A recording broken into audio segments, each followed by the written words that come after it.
والصلاة والسلام على رسولنا محمد سيد الأولين والآخرين مدد يا رسول الله مدد يا سادة مدد يا مشرف الدستور. قال رسول الله صلى الله عليه وسلم أعظم الناس أجرا في الصلاة أبعدهم إليها ممشى فأبعدهم والذي ينتظر الصلاة حتى يصليها مع الإمام أعظم أجرا من الذي يصليها ثم ينام. Peygamber sallallahu aleyhi ve sellem buyuruyor ki namaz hususunda insanın en fazla sevap kazananı derecelerine göre namaza uzak yerden yürüyerek gelendir.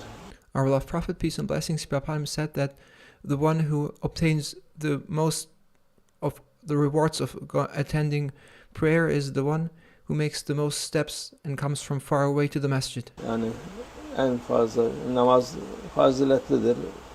There are certainly blessings in performing one's prayers. Cemaatle kılmak da faziletlidir. And there are blessings in performing one's prayer in congregation at the masjid. Gene de dereceler var. And yet there are still stations of obtaining even greater rewards. En fazla sevap kazanan daha uzak yerden gelen camiye namaza ilk bu gelir. And the one who comes from a place that is most distinct will be obtaining the greatest rewards based on the distance people walk in order to attend the prayers at the masjid. Accordingly, they will be rewarded with even greater rewards. En fazla sevabı olan imam arkasında namaz kılmak için bekleyen kişi. Onu da gelip erkenden imamla beraber kılmak için o namazı bekleyen kişi ikinci gelir. And then after that comes the person who comes early in order and takes his place right behind the imam and waits for the prayer to begin right behind the imam. Namazı kılıp uyuyan kişi kimseden daha çok sevap kazanır. Yani hem o evinde olup değil de imamla beraber namazı bekleyip ondan sonra onunla kılıp namazı kılıp da uyuyan kişiden daha çok sevap kazanır bunlar. So those who come from further away, who travel the greatest distance, will be obtaining the greatest rewards. Then those who come early and take their place right behind the imam and wait for the prayer to begin will come next in their rewards, and they will be obtaining more rewards than the person who stays at home and performs his prayer at home and goes to sleep right after prayer. قال رسول الله صلى الله عليه وسلم الأبعد فالأبعد من المسجد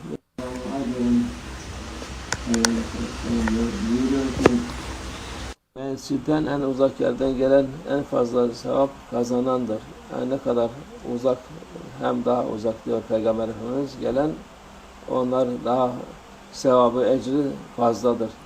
Our beloved Prophet, peace and blessings be upon him, says that the further you travel in order to attend the prayer at the masjid, the more you will be obtaining rewards. Çoktur. Başkasından daha çoktur. قال رسول الله صلى الله عليه وسلم بشر المشائين في الظلم إلى المساجد بالنور التام يوم القيامة.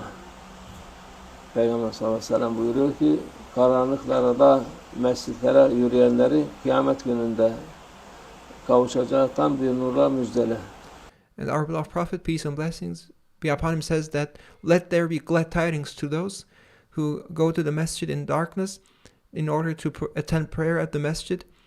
And those who go to the masjid in darkness, let there be glad tidings to them that they will be endowed with divine light on the day of judgment.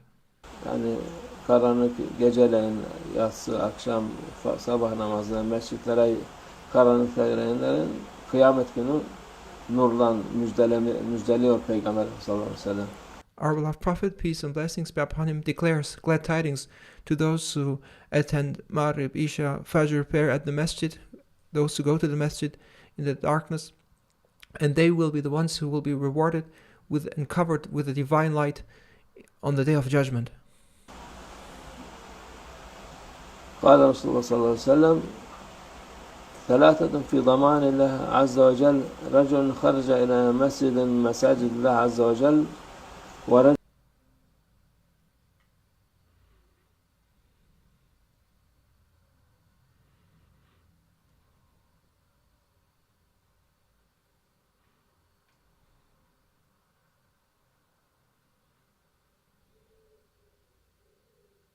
Yüce Allah'ın mescitlerine birine gidip birine çıkıp giden yani namazı evde değil de mescitlere giden o Allah'ın garantisi, onların sevabı Allah indinde mahfuzdur. Those who perform their prayers at the masjid, those who do not just stay at home to perform the masjid but go to the masjid in order to perform their prayers, they will be under the protection and under the assurance of Allah Almighty. Biri Allah yolunda savaşa çıkan, o da savaşa Allah yolunda cihat için çıkan, o da Allah'ın garantisi altında. And also those who go to fight for the sake of Allah Almighty to make jihad will also be under the protection and under the assurance and safeguard of Allah Almighty. Diğeri de hac için yola çıkandır. Hacca çıkan insan da Allah Azze ve Celle'nin garantisindedir. And also those who travel to make their pilgrimage Hajj, those who do their Hajj will also be under the protection and safeguard and assurance of Allah Almighty. قال رسول الله صلى الله عليه وسلم إسباغ الوضوء في المكاره وإعمال الأقدام إلى المساجد وانتظار الصلاة بعد الصلاة يغسل الخطايا غسلا. Peygamber sallallahu aleyhi ve sellem buyuruyor ki zorluk zamanlarında abdest almak ya soğukta zoruna giden şeyler abdesti onu tam yapmak. Our beloved Prophet, peace and blessings be upon him, speaks about the importance of performing wudu despite difficult situations or despite coldness, for example. O birinci şey. Çünkü bazen soğukta insan yarı buçuk abdest alır. Ya bütün azalarını yapmaz. Because sometimes if it's cold and the water is cold, people may not perform their ablution fully and they may only partially wash their organs. Ya herhangi bir doğu zor olur. Onları zorluk vaktin zamanında abdest almak gelince. Or there may be other situations or circumstances where it may be difficult to perform one's ablution. Mescitlere gitmek için yürümek ve namazı kıldıktan sonra mescitte diğer namazı beklemek. But those who perform their ablutions despite all difficulties, moreover those who go to the masjid to perform their prayer at the masjid in congregation, and thirdly those who go to the masjid perform their prayers and after having performed their prayers stay vigilant and wait for the next prayer. Günahları tamamen yıkayıp temizler. Their sins will be completely washed away. Yani bunlar ne kadar insanın günahlar, hatalar varsa onları Allah affeder. Those three groups, no matter how many sins they may have, Allah Almighty will cleanse them and wash their sins away. Hataları da hatasız kabul eder. Temiz olarak kabul olunur bu ibadetler. And Allah Almighty will accept their worship without any flaws, and Allah Almighty will accept their worship in a pure and clean state. İnsanoğlu tabii ne kadar yapsa da hatası oluyor. Because we as humans, we are not flawless. Günah hata oluyor. And we may commit sins and errors. Bunlar temizler, bir şey bırakmaz. But if we follow these rules, Allah Almighty will accept our prayers and our worship in a pure state.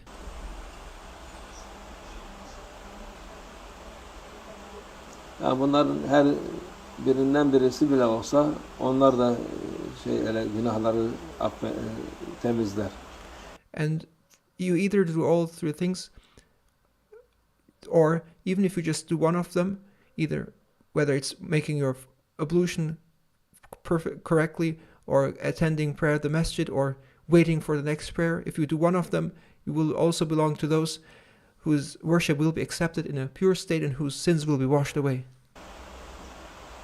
قال رسول الله صلى الله عليه وسلم ألا أدلكم على ما يمحو الله به الخطايا ويرفع به الدرجات إسباغ الوضوء على المكاره وكثرة الخطى إلى المساجد وانتظار الصلاة بعد الصلاة فذلكم الرباط فذلكم الرباط فذلكم الرباط. Peygamber sallallahu aleyhi ve sellem buyuruyor ki Yüce Allah sayesinde bu hataları silip derecelerinizi yükseltecek bir şeyden size haber vereyim mi diyor. Our beloved Prophet, peace and blessings be upon him, asks, would you like me to tell you, for the sake and by the will of Allah Almighty, about something which is going to clean you and purify you from your sins? Yani bu hem günahlar, hatalar varsa onlar siliyor, bir de dereceler yükseliyor. Onlar size haber vereyim mi diye buyuruyor. And not only will this purify you from your mistakes and sins, but also increase your ranks. And would you like to hear what it is to make you be purified from your sins and your rank to be increased? Sallallahu aleyhi ve sellem devam ediyor. Her türlü zorluklara rağmen abdest almak.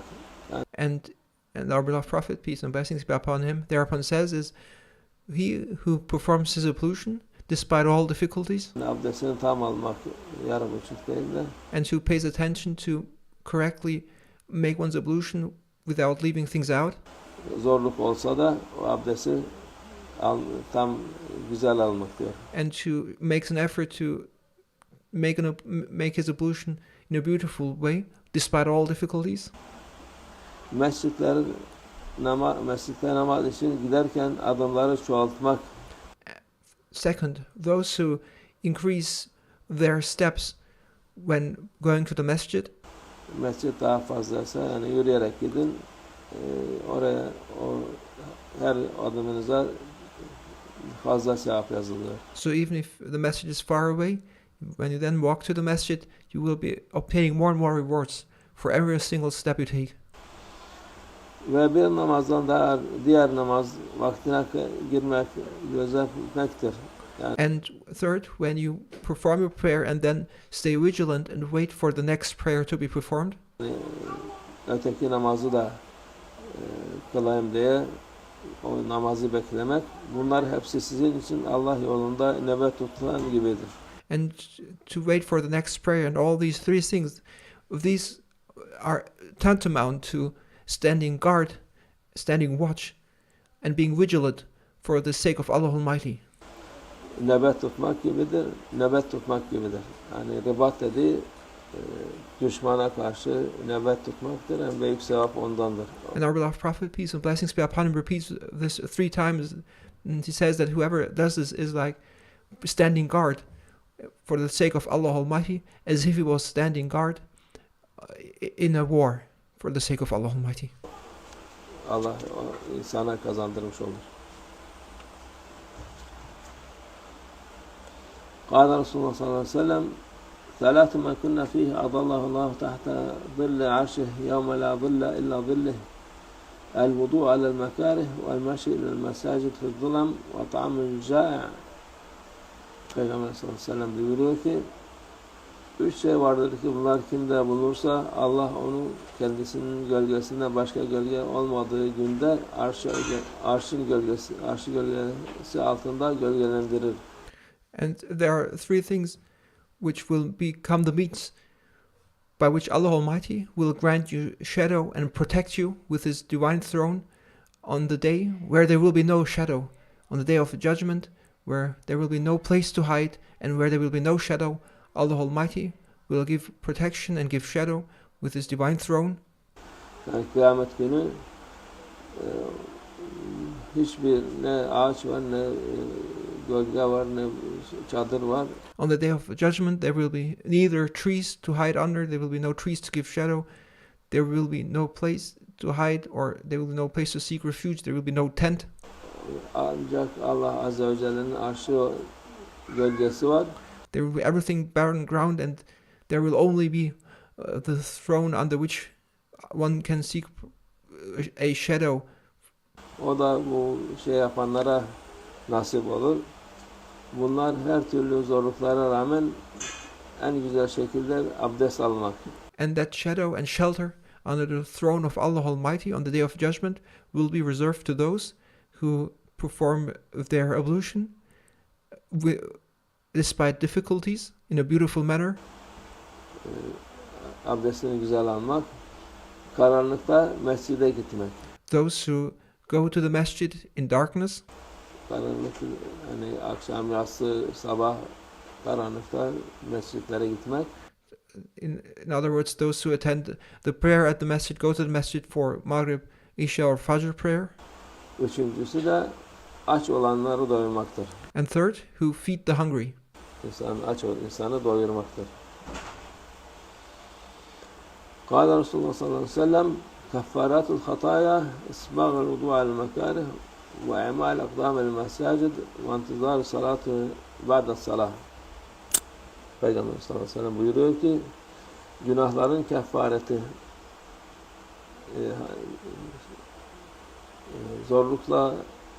zorluklara rağmen en güzel bir şekilde abdest almak. Our beloved Prophet, peace and blessings be upon him, says that if you want to make up for sins, then performing ablution, despite all difficulties, will make up for your sins. Hani abdestini soğuksa, sıcaksa, yani soğukta en çok insan nasıl alacağını şaşırır. So sometimes it's so cold and people have hard times in making ablution because of the coldness outside and the cold water. Bazıları yeni moda çıkarmış. Allah'a şükür bizim burada yok o. Abdest ayağını yıkamamak, çorabın üstüne mesletmek. Mesle üstüne olur da çorap üstünde olmaz. Onun için. And now there's also a new fashion. Luckily, this is something that does not exist here. That people have now started. Instead of washing their feet during ablution, they just do mess on their socks. You may do mess when you wear actually a mess, but you cannot just do mess on your socks without actually washing your feet. Zor olan çıkarıp da abdestini doğru dürüst almak, o da zordur. Onun için bu günahların kefaretinden biridir. And these are examples to demonstrate one's willingness to properly make one's ablution. Is, for example, when despite coldness one makes one's ablution, or when it's difficult one washes his feet. Yürüyerek mescide gitmek. Yürüyerek cami yakın var. Zaten çoğu zaman camiler yakın. Biraz uzak olsa daha da iyi olur. Daha fazla sevap kazanmış olur. And second, those who will be granted shelter under divine throne on the day of judgment will be those who walk to the masjid. Ve bir namazdan diğer namazın vaktini gözetmektir. And third, those who, after having performed one prayer, wait for the next prayer and stay vigilant up until the next prayer. İster camide göster, ister dışarıda, hani onun niyetine göre Allah günahlarımızı, hatalarımızı affeder. And you may stay vigilant and wait for the next prayer by staying in the masjid or being outside. It depends on your awareness and consciousness and on your intention while you wait for the next prayer. قال Resulullah sallallahu aleyhi ve sellem el-gadu ve'r-ruh ila'l mesacid minel cihad fi sabilillah. Peygamber sallallahu aleyhi ve sellem buyuruyor ki sabah ve akşam vakitlerinde mescitlere gitmek Allah yolunda cihattan sayılır. Yani bu zamanda cihat edemiyoruz. Cihat yok, cihat edecek herkes sayılır. Bu cihat yolundan sayılır. Our beloved Prophet, peace and blessings be upon him, says to attend prayer in congregation at the masjid during evening prayer or night prayer or morning prayer when it's still dark is considered as if one has fought in jihad. And this is the jihad we can fight these days because there is no institution these days to make jihad. Mescitlere gitmek akşam sabah.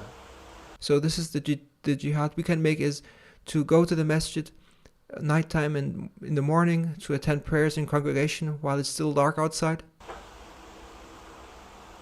قال رسول الله صلى الله عليه وسلم فضل الدار القريب من المسجد على الدار الشاسعة كفضل الغازي على القاعد. Peygamber sallallahu aleyhi ve sellem buyuruyor ki mescide yakın olan evin uzak olan olana üstünlüğü Allah yolunda savaşan kişinin oturan kişiye olan üstünlüğü gibidir. And our beloved Prophet, peace and blessings be upon him, says that the home that is close to a masjid compared to a house that is further away is more blessed, like the one who fights during a jihad compared the one who just sits. Yani camiye yakın olan daha evi camiye yakın olan onun fazileti daha fazla. The one who lives close and nearby the masjid will be obtaining more rewards and blessings than the one who lives further away. Oradaki Allah yolunda savaşan gazi gibi olur, ötekisi de oturan gibi.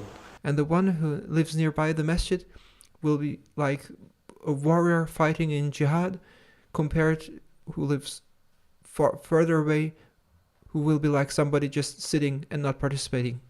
Onun için camilerde, mescitlere yakın olmak iyidir.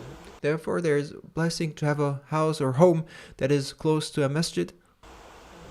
Maalesef şimdiki bakıyoruz, koca yerler yapıyorlar, camiye ancak arabayla gidebilirsin. Unfortunately, we now see that there are complexes of buildings, very large, however, which miss a masjid, and the only way to go to masjid is by driving by car. O da güzel değil yani. Yeni yerler yapıyor, yeni şeyler yapıyorlar. Çoğu maalesef öyle oluyor. There are new buildings, new housings being made, but they are far away from the masjid, unfortunately. Onun faziletini bilmiyorlar. Yani yeni evde oturdular. Bizim için faziletlidir, iyidir. Halbuki camiye ne kadar yakın olursa o kadar daha faziletli olur. They think it will be beneficial for them if they live in a new house, in a new building, but what is actually beneficial is living nearby a masjid. قال رسول الله صلى الله عليه وسلم كل خطوة يخطوها أحدكم إلى الصلاة يكتب له حسنة ويمحو عنه بها سيئة. Peygamber sallallahu aleyhi ve sellem buyuruyor ki sizden biri namaza giderken attığı her adımla kendisine bir sevap yazılır. Whenever you go to the masjid, you walk to the masjid in order to attend prayer in congregation, now Allah Almighty will reward you for every single step you take. Ve bir günah silinir. And He Almighty will erase with every single step you take a sin. Peygamber sallallahu aleyhi ve sellem buyuruyor ki meşşuke ilel mescid ve ensirafeke ehlik fi'l ecr sevâun. Peygamber sallallahu aleyhi ve sellem buyuruyor ki mescide gitmen ve namazdan sonra mescitten eve dönmen sevap olarak eşittir. Hem giderken o sevabı kazanıyorsun hem gelirken.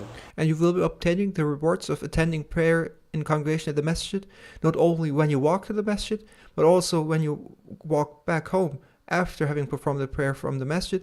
Then you will be gaining the same rewards as if you were walking to the masjid to attend the prayer. It's just you will be receiving the rewards for going to the masjid and coming home back from the masjid after the prayer. Allah Azze ve Celle kereminden, cömertliğinden her türlü imkan veriyor bize. Allah Almighty gives us through His generosity all kinds of possibilities. İnsanlar da hiç umurları değil. To benefit from His blessings and His divine favors, but people are not interested at all. قال رسول الله صلى الله عليه وسلم ليس شيئا أحب إلى الله تعالى من قطرتين وأثرين قطرة دموع من خشية الله وقطرة دم تهراق في سبيل الله تعالى وأما الأثران فأثر في سبيل الله تعالى وأثر في فريضة من فرائض الله تعالى. Peygamber sallallahu aleyhi ve sellem buyuruyor ki hiçbir şey Allah katında iki damladan daha ve iki izden daha sevimli değildir. Our beloved Prophet, peace and blessings be upon him, says that there are no two drops which are more dear to Allah Almighty than those two drops, and there are two traces which are the dearest to Allah Almighty. There are no other traces than these two traces which are dear to Allah Almighty. Yani Allah katında bunun en çok sevdiği şeylerdir bunlar. And these are two things which are most which are dearest to Allah Almighty. Biri Allah korkusuyla o akan bir damla gözyaşı diyor. One type of that drop, which is most dear to Allah Almighty, is the drop is the tear that is shed for the sake of Allah Almighty. Biri de Allah yolunda akıtılan bir damla kandır. The other drop, which Allah Almighty loves the most than any other drop, is the drop of blood that is shed for the sake of Allah Almighty. Bunlar Allah'ın indinde en sevdiği şeylerdir Allah Azze ve Celle'nin. These are two things which Allah Almighty loves the most in His divine presence. İzler ise biri Allah yolunda savaşırken alınan yara ve sakatlanma izi. And the traces which Allah Almighty loves the most is the trace that one gets when fighting for the sake of Allah Almighty. Biri de Allah farz kıldığı namaz ederken oluşan secde izidir. And the other trace which Allah Almighty loves the most and loves more than anything else or any other trace is the trace that you get when you perform your obligatory prayers during the sajda. Onlar da Allah katında en sevdiği şeylerdir. These are, in the divine presence, the traces which are most loved by Allah Almighty. Allah mübarek olsun. May it be blessed for us all. Sadaka Resulullah fîmâ kâle ev kemâ kâle. زيادة إلى شرف النبي صلى الله عليه وسلم وآله وأصحابه الكرام وإلى أرواح جميع الأنبياء والمرسلين قدماء شرائعهم وإلى أرواح الأئمة الأربعة وإلى أرواح مشايخنا في طريقة النقشبندية العالية خاصة إمام طريقة وغوث الخليقة خواجة بهاء الدين محمد ويسير البخاري سيدنا عبد الخالق الرجواني مولانا الشيخ شرف الدين الدارساني مولانا الشيخ عبد الله فاز الدارساني مولانا الشيخ محمد ناظر هادي الحقاني وسائر ساداتنا والصديقين ومن نحن حضرة وزوار الحسين الفندق والحكاية Hacı Mustafa Rabbi cümlemiz geçmişler ruhlar için şahit şuhadaların için bu